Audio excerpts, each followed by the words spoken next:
영의 활동에는 크게 두 영역이 있는데 가정령, 지역령입니다.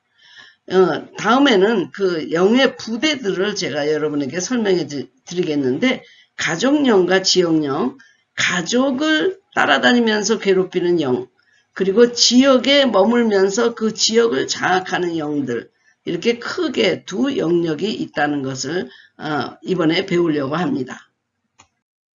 자, 가정령부터 살펴보면요. 가정령은 블라드 라인을 따라서 내려가는 영입니다. 10대도 13대도 4대도 이렇게 따라다닙니다. 그래서 이들은 그 가족이 이사를 가는 대로 따라가죠. 그러니까 가정령은 사람을 따라가는, 그래서 사람을 괴롭히고 그 가정의 취약한 점을 발견해서 대대로 그런 일이 일어나도록 하는 일이 바로 가정령. 그래서 familiar spirit, 그러니까 familiar, 친근하다 이런 뜻으로 해서 family가 됐는데, 아주 가정령이 우리 집에서 아주 친근하게, familiar하게 우리와 같이 살고 있습니다. 그럼 이 가정령은 어떤 틈새로 우리 가정에 침투하게 되었을까요?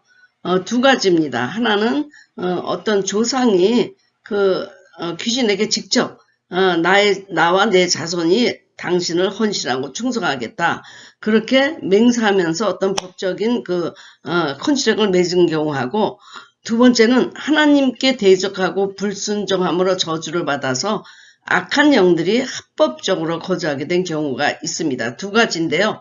조상이 직접적으로 내가 너를 섬기겠다, 그런 경우, 그리고 하나님이 불순종해서 저주를 받으니까 우리를 내버려두고 악한 영의 공격을 받든지 말든지 그냥 내버려 두시자, 그렇게 해서 자기네들이 합법적으로 우리는 여기가 거주한다, 그렇게 생각했을 때 그 틈으로 그렇게 들어오는 게 되는 것입니다. 두 가지입니다.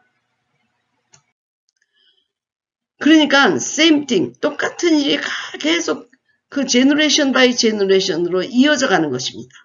자, 어떤 가정은 40세만 지나면 고혈압으로 죽는다든지, 가출하는 가정이 있다든지, 객사를 한다든지, 아니면 어떤 가정은 계속 이혼한다든지, 아니면 처벌된다든지, 너무너무 가난하다든지, 사고가 그렇게 많이 난다든지, 생각할 수도 없는 드라마 같은 사건이 일어난다든지, 술 중독에 빠지고 또 도박에 빠지고, 이런 것들은 그 가정의 취약한 점을 노려서 이 familiar spirit이 계속 그들을 괴롭히기 때문에 그걸 이용해서 그 가정이 계속 이것이 반복되는 것입니다.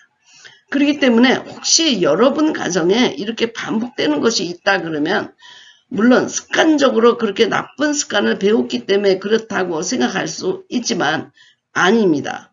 게으른 가정은 계속 게을러요. 그러니까 가난하죠. 이런 모든 것들이 뒤에서 작용하는 배우의 가정령이 있다는 거. 그러니까 이 가정령은 그냥 두면 안 돼요.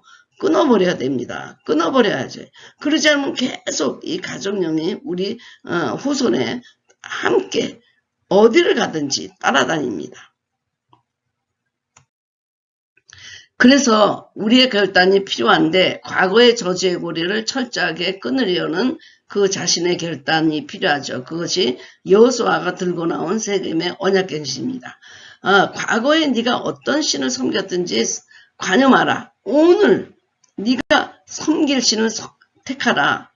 그러면 과거는 하나님이 기억지 아니하시고 이제 새롭게 새 언약의 백성이 될 수 있고 복을 받을 수 있는 길로 들어갈 수 있다. 그래서 세겜의 언약갱신을 합니다. 이것을 우리가 커버넌트 리뉴얼이라고 하는데, 저는 매주일 보는 예배가 커버넌트 리뉴얼이라고 봅니다. 매번 우리가 주일에 가서 예배를 드리면서 다시 한번 다짐하고 우리는 주님만을 섬기겠습니다 하는 것, 그 언약갱신이 매주일 일어난다고 생각합니다. 그러나 특별히 이렇게 과거의 저주를 철저하게 끊으려고 한다면 우리가 세겜의 언약갱신 예배로 우리 가정을 초대해야 될 것입니다. 주님은 우리를 율법의 저주에서 속량하셔가지고 아브라함의 복이 다 이방인에게 미치게 하고, 그리고 우리에게도 성령의 선물을 받게 하셨습니다. 그리스도의 용서하심. 그래서 이런 저주의 값을 치러주시고 우리를 저주로부터 끌어내서 축복의 길로 인도하시는 분이 바로 그리스도의 보혈의 피입니다.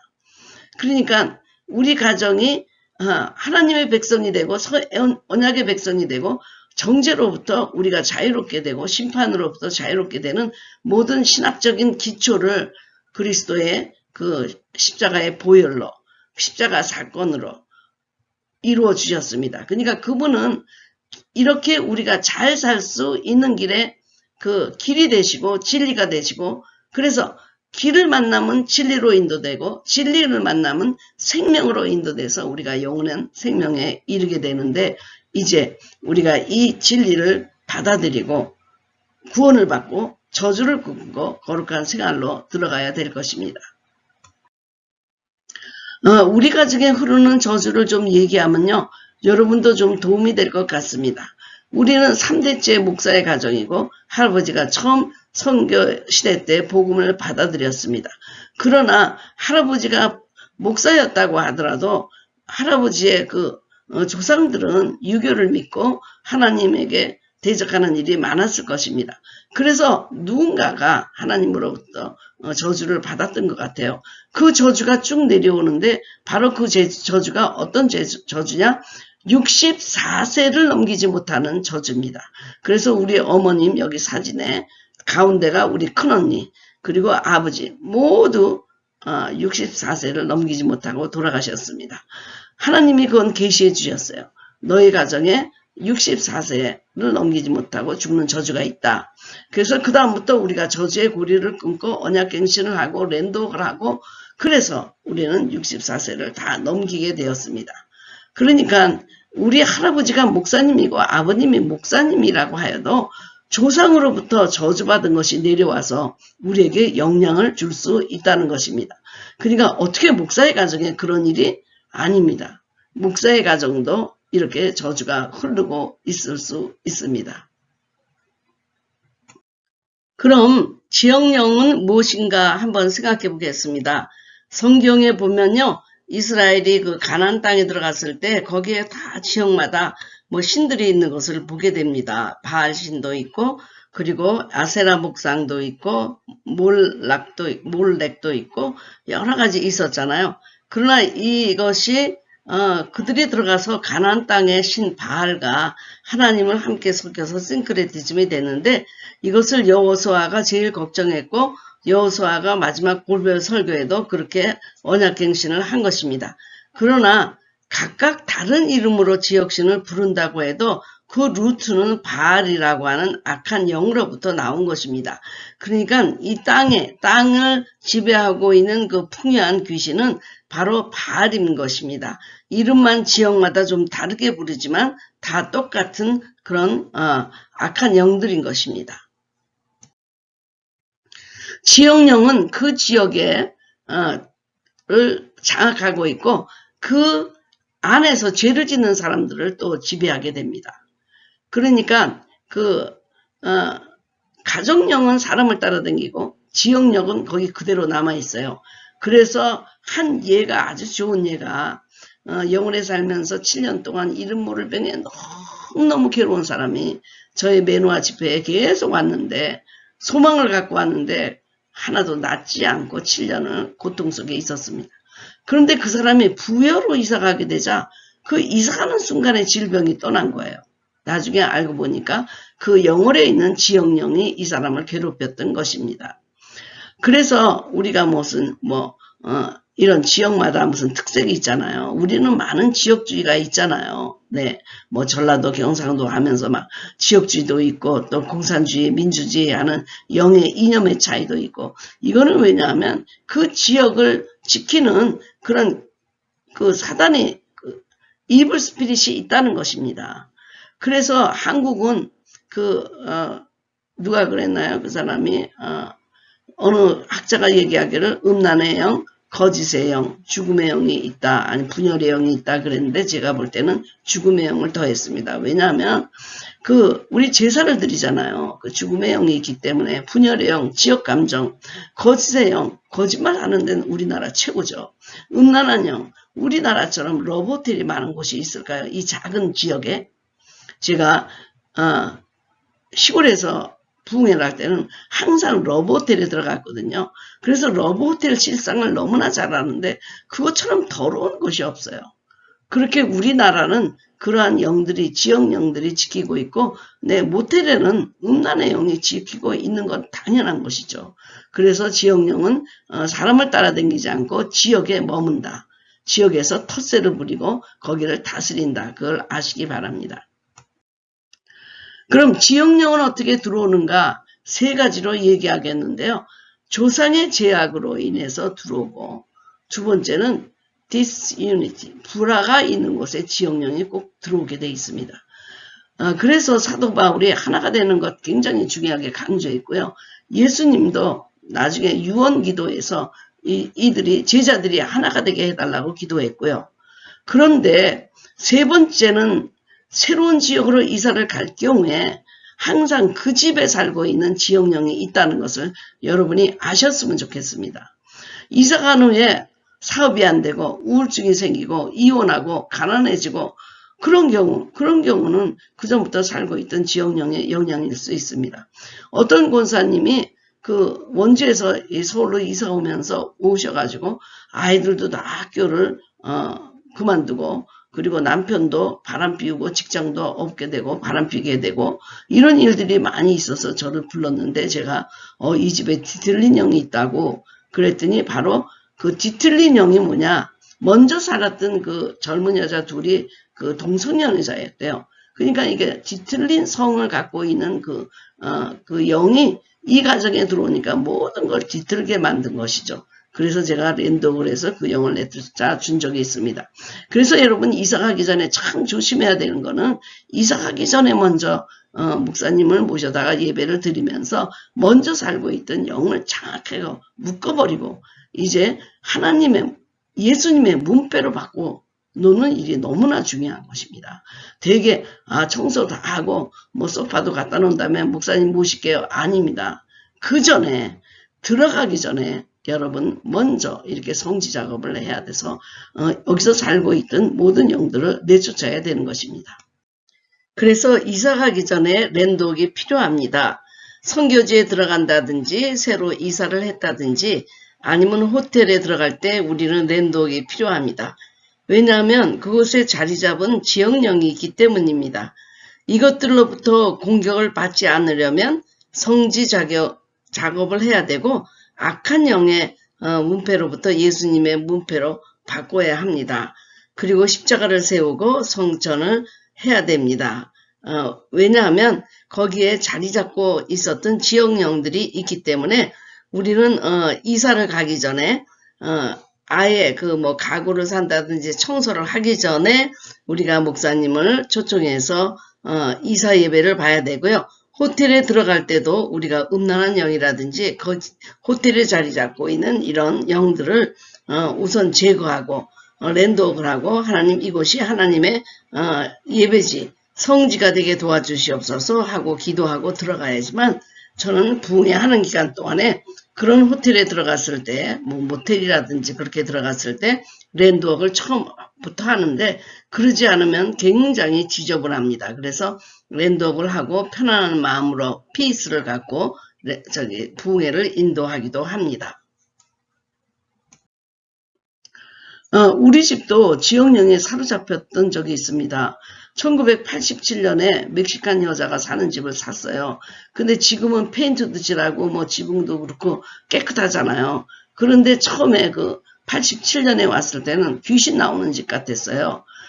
이 여자가 폐가 하나 없어서 산소호흡기를 끼고 있고 너무 가난해서 집안을 돌볼 길이 없었습니다. 그래서 우리한테 팔았는데 우리는 아들, 딸 있고 치매인 시어머니가 계셔서 이 집을 아주 어려운 데 샀어요.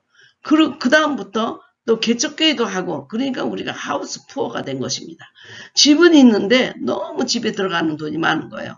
내 집세도 내야 되고 지붕도 고쳐야 되고 뭐 벽도 해야 되고 카펫도 깔아야 되고 뭐 땅도 정원도 갖고 와야 되고 그러면서 15년 동안 우리가 너무너무 가난했는데 바로 이것이 제가 랜드웍을 모를 때 그 멕시칸 여자가 갖고 있던 그 가난의 영이 계속 우리를 괴롭혔던 것입니다. 그리고 호흡곤란으로 응급차에 실려 병원에 몇 번 가기도 하였습니다. 그 랜드웍을 배워서 이 집에 자리 잡고 있는 가난의 영을 묶어버렸습니다. 내가 이것을 좀 더 빨리 알았더라면 빨리 해결이 됐을 텐데 그때는 무방비로 그냥 그것을 우리가 당하고 마른 거예요. 15년 동안 너무너무 어렵게 살았습니다. 지금도 오늘도 이것을 쓰면서 제가 그 때를 기억해 보니까 너무 비참했다라는 것을 깨닫는데 우리가 왜 이런 랜덤을 모르기 때문에 그렇습니다. 그 로컬 스피릿을 먼저 바인드, 묶고 들어가야 되는데 그냥 들어가면 무방비 상태로 우리가 당하게 되고 거기에 눌려서 지배를 받으면서 괴로움을 당하게 된다는 것입니다. 가장 필요한 것은 사람이 거룩한 사람, sanctify 되는 것입니다. 그러니까 사람이 하나님이 기뻐하시는 예배자의 존재로 바뀌는 것이지 우리가 랜드웍을 아무리 많이 하고 언약갱신을 아무리 많이 했다고 하더라도 우리의 삶이 변화되지 않는다고 한다면 이 랜드웍은 아무 소용이 없는 것입니다. 그러므로 중요한 것은 사람이 sanctify 되는 것, 사람이 성화되는 것입니다. 하나님이 원하시는 것은 그 거룩한 존재가 되는 것이죠. 그러니까 생활은 하나도 변화되지 않았기 때문에 거기에 살고 있는 지역령이나 가족령이 그 집안을 떠날 필요를 못 느끼는 것입니다. 왜냐하면 쓰레기는 그대로 있고 그리고 거기 무슨 생선 썩는 냄새 같은 그런 하수도 냄새가 나고 그러니까 그들이 떠날 이유가 없는 것입니다. 그래서 함께 그냥 편안하게 계속 거주하게 되는 것이죠. 그래서 우리는 땅도 랜드웍하고 뭐 가정도 랜드웍하고 다 랜드웍하고 언약갱신 하더라도 내 자신이 하나님이 원하는 기쁜 존재로 바뀌지 않으면 그러면 우리는 또다시 공격을 받게 되고 그리고 떠나지 않는 그 이블 스피릿이 계속 우리를 괴롭히게 되는 것입니다. 그러므로 중요한 것은 땅과 가정을 랜드웍하고 하는 것보다 사람이 랜드웍되고 언약갱신을 하고 sanctify 되는 것이 하나님이 가장 원하시는 것입니다. 그래야만 이 이블 스피릿이 우리를 더 이상 공격을 하지 않지 한번 내가 랜드웍 했으니까 이제 끝났다. 아닙니다. 여전히 그 떠나지 않아도 되는 쓰레기 같은 것들이 우리 안에 있기 때문에 이블 스피릿은 우리가 하나도 변하지 않았다고 그대로 거기에 거주하고 살게 되는 것입니다. 그리스도의 보혈을 뿌리는 선포문을 제가 예전에 한번 여러분을 가르쳐 줬는데 오늘 한번 더 이렇게 여러분에게 알려드립니다. 주여 당신의 보혈의 피를 저희에게 부어 주시옵소서. 영혼, 정신, 육체 모든 것에 부어 주시옵소서. 우리 집, 집터, 재산, 돈, 손자, 손녀, 증손녀, 자녀들, 친척들, 동역자들, 교회와 기름 부음, 집회 장소 모든 것에 부어 주시옵소서. 그리고 보혈의 피로 그 장소를 주님의 것으로 선포하여 주시옵소서.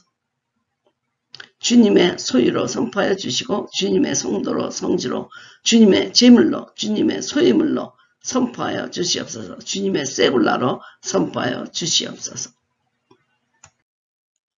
악한 영들이든지 지역 영들을 내어쫓는 선포문은 이렇게 하시면 됩니다. 악한 영들아 너는 지금 하던 일을 이 보혈의 피가 뿌려진 곳에 더 이상 할 수 없으니 당장 멈추고 일곱 길로 도망갈지어다. 내가 예수 그리스도의 이름의 권위를 갖고 너를 다스린다. 너는 더 이상 나를 지배할 권세가 없다. 너는 다 무장해제되었다. 너는 더 이상 나의 소유와 가족을 건드리지 못한다. 더 이상 테러를 행하지 못하고 질병을 주지 못하고 가난을 주지 못한다. 왜냐하면 우리는 주님이 값주고 사신 주님의 소유이기 때문이다.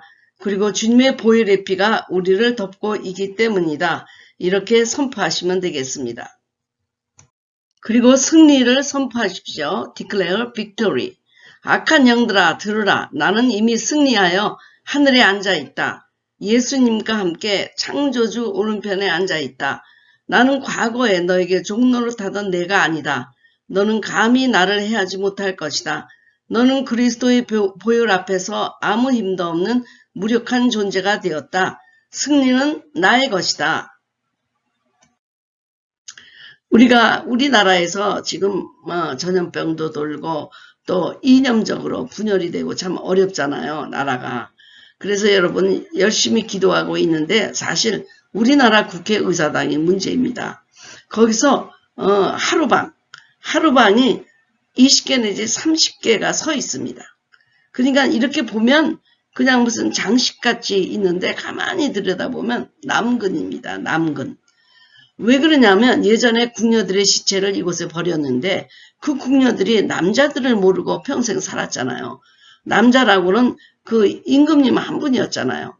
그래서 남자를 모르고 죽은 그녀들의 한을 풀어주기 위해서 하루방을 세워야 나라가 편안하다고 그렇게 무당들이 노 대통령에게 그렇게 얘기를 해서요. 노 대통령이 그 국회의사당 들어가기 전에 거기 그렇게 많은 하루방을 세워놨다고 그래요. 그 하루방이 남근이잖아요.